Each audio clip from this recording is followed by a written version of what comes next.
मार दे, कोई बैली मार दे आपको, सींग घुसा दे पेट में, तो फट जाए मतलब पेट। अंदर ही अंदर इंसान कब तक रहेगा? अरे तो कभी घूमने जाया करो पति के ऐसा साथ। नहीं होता है ना, मर्यादा में रहते हो। मर्यादा ऐसी कैसी मर्यादा जो बाहर है, मतलब अपन को कहीं ले ही नहीं जा रहा हो इंसान, तो कब तक अंदर ही अंदर रहेगा? नहीं, और सिर्फ पति कहीं घुमाने उमाने नहीं ले जाते? कहीं नहीं ले जाता था। अरे तो 2 साल हो गए, ले जाएंगे घुमाने, तो समय कहाँ दिया आपने, भाग के चली आई मायके? तो वो इसलिए आई हूँ ना मैं। तो पापा रोज घुमाते हैं आपको, जमाना लंदन घुमाने ले गए होंगे?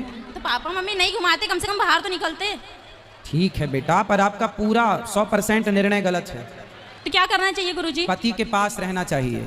रहे माँ बाप की बात, पति कहता है कि बात ना करो, हाँ। पति कहता है रिश्ता ना रखो। हाँ। संसार का हर पति गुस्से में अपनी पत्नी से यही कहता है पर वो गुस्से कि में अपने नहीं माँ बाप रहते। से कोई रिश्ता ना रखना। पर वो गुस्से में नहीं है ना। पर गुस्सा ठंडा होने के बाद आप कर लिया करो रोज। उन्होंने आप, बोला है कि 1 साल तक तुम मतलब घर नहीं जाओगी, 1 साल तुम। आप जब अपने पति के पास थी, हाँ। तो वहाँ रहकर आप अपनी माँ से कितनी देर बात करती थी? कम से कम 10 मिनट 5 मिनट, इससे ज्यादा नहीं कर पाती थी। तो रोज करती थी? हाँ।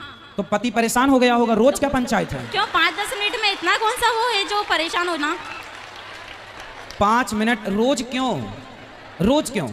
माँ से इतनी बात नहीं हो पाती थी, सिर्फ पापा से बात करती थी मैं, वो भी 5 मिनट से ज्यादा आपकी नहीं। सास है? सास है। ससुर है? नहीं है। तो सास जितना आप अपनी माँ की तरफ अटैच हो, काश इतना आप वो तो अपनी मुझे इतना प्यार करती है, सास की इतना तरफ अच्छे से अटैच रहती है वो होती मेरे ना। साथ। वो मेरे साथ बहुत अच्छे से रहती है, बहुत प्यार करती है मेरे को। आपकी हर सास की चीज़ में तरफ आप support कर- अटैच होती तो आपका घर स्वर्ग हो जाता।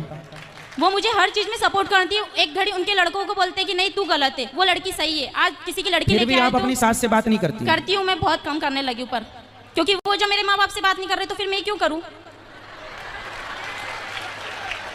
मेरे माँ बाप भी तो मेरे लिए बहुत इंपॉर्टेंट है ना।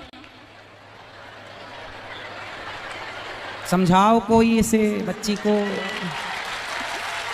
पढ़े लिखे मूर्ख इन्हीं को कहते हैं, ये कलयुग के पढ़े लिखे मूर्ख हैं ये।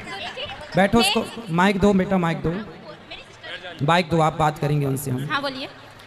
बेटा शादी के बाद हम लोगों को